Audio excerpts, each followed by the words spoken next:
Corey Quinn. I'm a consultant by day where I solve exactly one problem, which is the AWS bill is horrifying. I also run a weekly newsletter where I gather all the news that happened in Amazon's ecosystem and then make fun of it. So if that's something you're into, feel free to sign up. So does anyone here work at Docker? That's right, because those people are outside cutting my brake cables. So who here does run Docker? In production? Okay, that number goes up every time I ask this. Now, has anyone here not heard of Docker? That's right, because the first rule of Docker is never shut the hell up about Docker. So, I'm sorry to disappoint you, I'm not going to talk about Docker. This talk is now called "The Time My Boss Destroyed a Cubicle," and this is a completely true story. It goes back in time about 10 years now. It was my first Linux admin gig, and I got a new boss who had just started. And he was doing everything right. He was dressing well, which, respect, he was getting in shape, and hoping to make a very strong first impression. Now, based upon the title of this talk, you can safely assume that he did. So one morning, we hear the strangest sound. We just listen and we hear shuka, shuka, shuka, poof, which is not a typical office noise, at least back then. And we all prairie dog over the side of our cubicles to see what's going on. And what we see is, well, let's back up a second. In order to understand what we saw, let's understand what caused it first. Now, to hit his fitness goals, my boss was having a lot of protein powder, Slim Fast specifically. It's a poor idea to do that because if you change your body composition, your suits don't fit anymore. But he decided to go ahead anyway and have a bunch of protein shakes. And to stay alert, he was drinking an awful lot of coffee, as many of us can relate to. And in order to save time, like a good ops engineer, he figured he would just condense the two and mix it up inside a Tupperware, a sealed Tupperware container that didn't have an outgas valve. Now, here's a little known fact. If you take nothing else away today than this one fact, it's worth it.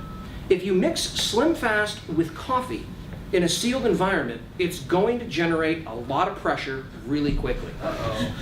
Now, it's not going to hurt anyone, but it is going to blow the lid off of your Tupperware container, and that pretty much catches us up to where we left off in the story.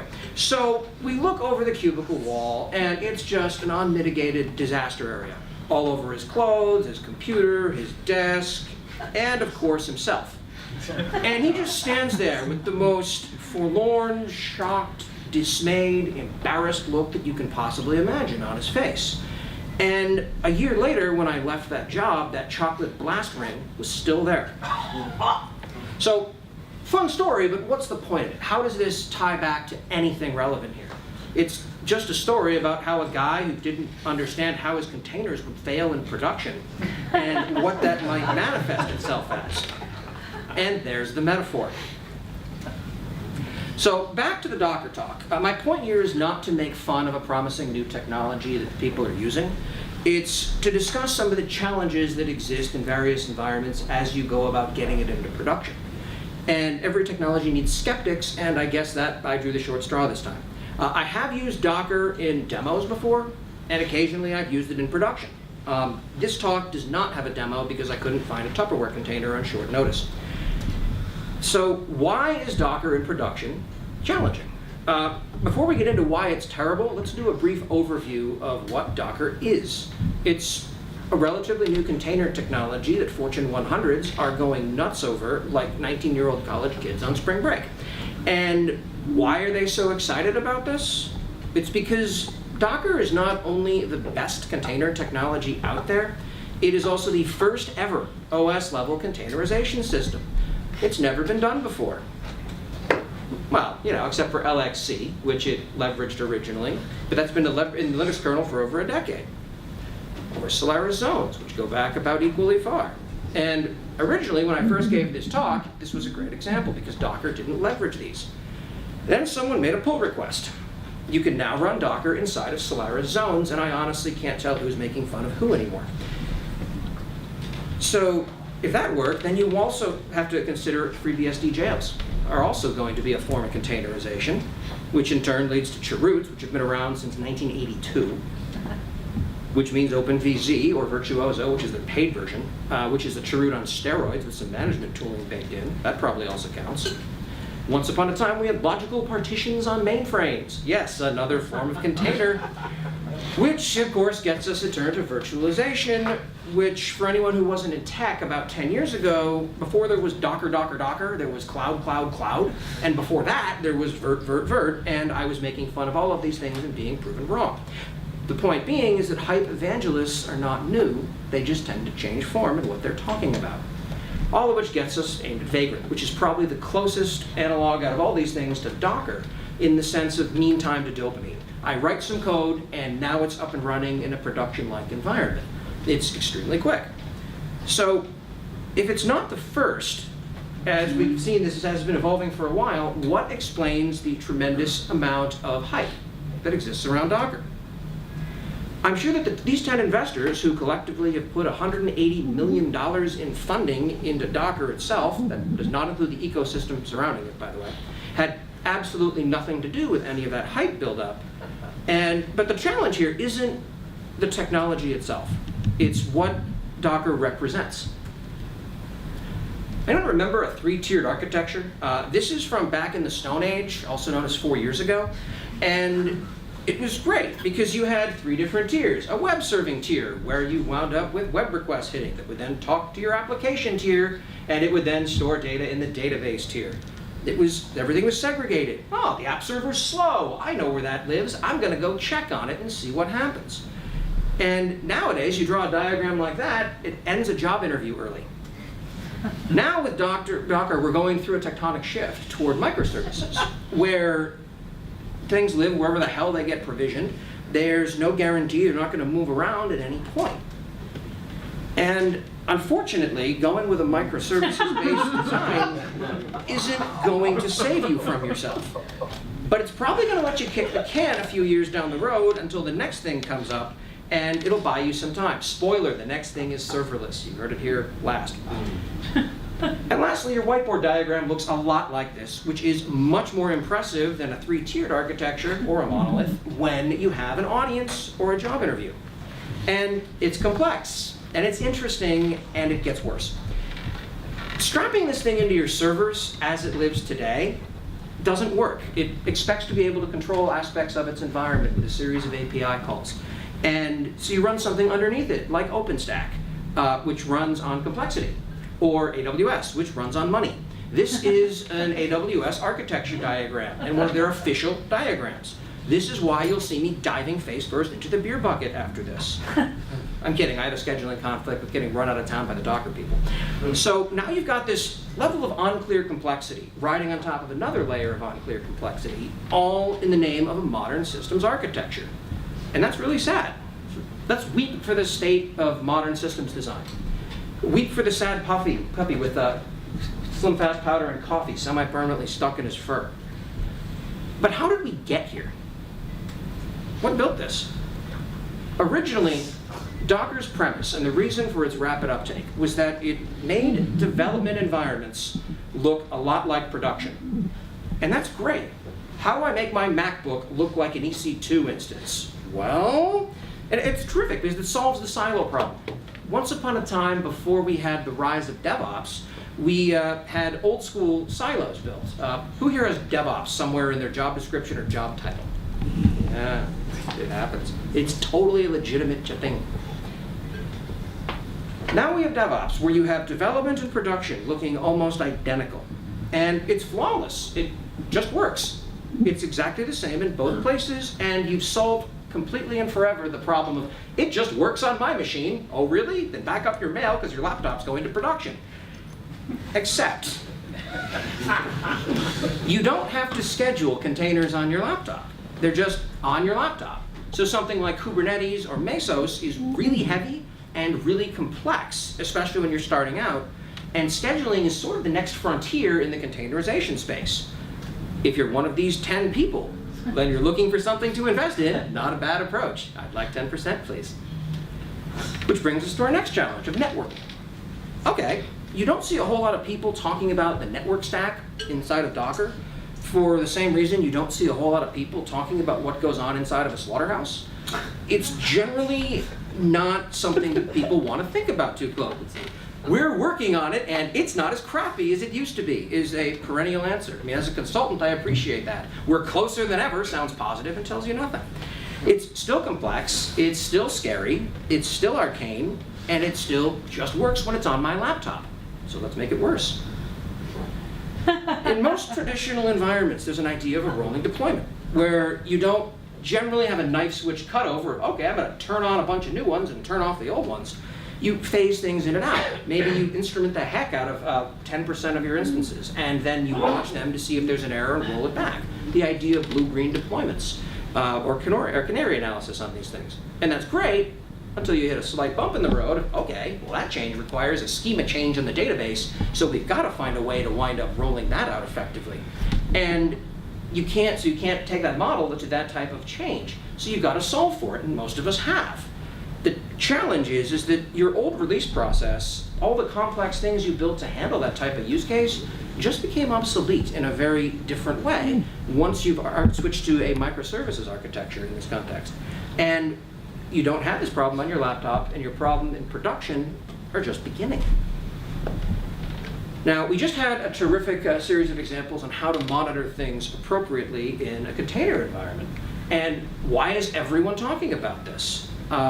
Because it's difficult to get useful metrics out of these things. If a system stops working, or God forbid, is slow, how do you get meaningful metrics out of it? Or solve for weird intermittent problems in an environment where the container that had that problem was decommissioned 20 minutes ago? You can't log into it or take a look around on it. And as a spoiler, Docker host names are also randomly generated, which breaks an awful lot of things. So you can't just have it logging with its container name to a file and expect that to remain consistent over any period of time.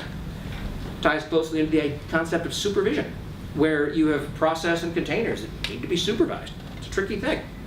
Sometimes processes die, and we all have our own favorite tool chain that will fix that for us. Systemd also wants to be able to manage that a process is running, and if it dies, it'll start it again. And so does supervisor-D. And so do 5 other things that I'm sure you're all fans of and are going to yell at me if I don't mention, but we're on a time constraint. So what's worse is that, yes, you can solve this, but even at this point in the decision tree, you're rapidly approaching a point where how you're solving for these problems is not how other places are solving for these problems, which means that you have global problems that you're solving in a unique way, and you're rapidly getting to the point of having built a unicorn that doesn't resemble anyone else's environment, which means that you can't use everyone's primary troubleshooting technique of looking at Stack Overflow and hoping someone else has done the hard work. And again, none of this happens in your dev environment. Now, historically, I was a config management guy. It was something I was into, something I was good at. How do you manage configuration inside of a Docker container? Now, Docker increasingly is starting to position themselves as, oh, Docker is a form of configuration management. That's great. They're wrong. As an example of what you might want to configure, where does the database that I talk to live? If you wind up having a container that just has that baked in, okay, well, you need a different container for testing than you do for your production environment. That becomes a bit of a problem. Ideally, you're not running a config management agent inside of a Docker container, because that makes people scream and cry for good reason. And it starts to break the entire immutable model. The idea is you don't wind up changing anything.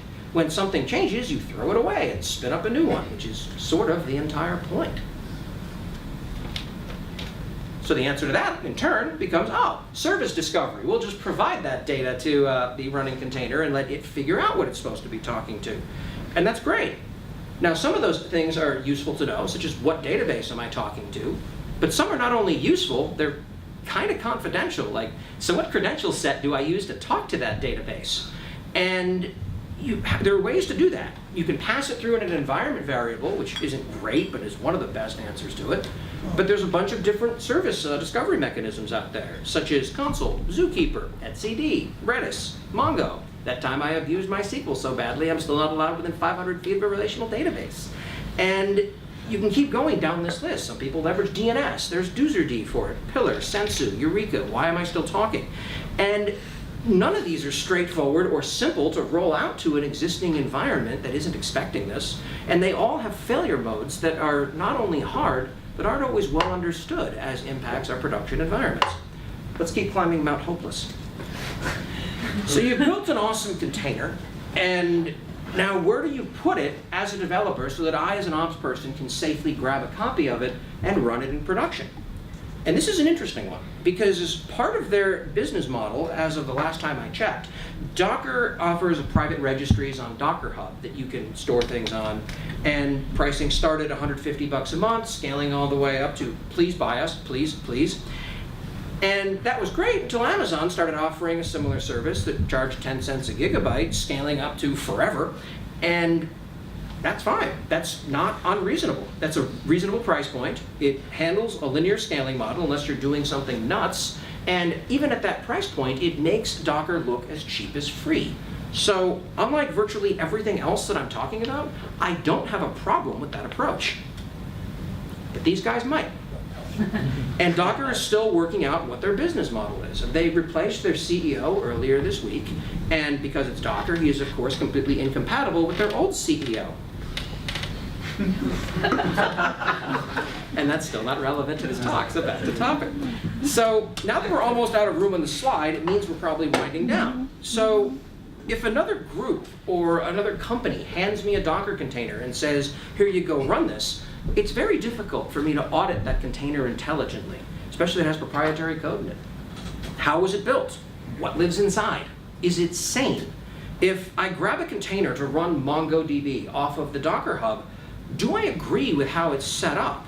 And does that setup make sense with how I'm intending to use it in my environment? And I've seen an awful lot of talks in the last couple of years on how to build containers properly. And fortunately, a best practice / consensus has emerged. Namely, all of those other talks are doing it wrong. All I have to go on is that my developer is telling me, oh, shut up, it's fine, go ahead and run it, and we're back into, I have no idea what's running in my production environment and is going to break and page me at 3 in the morning. There's a certain failure of the trust model that winds up accompanying that.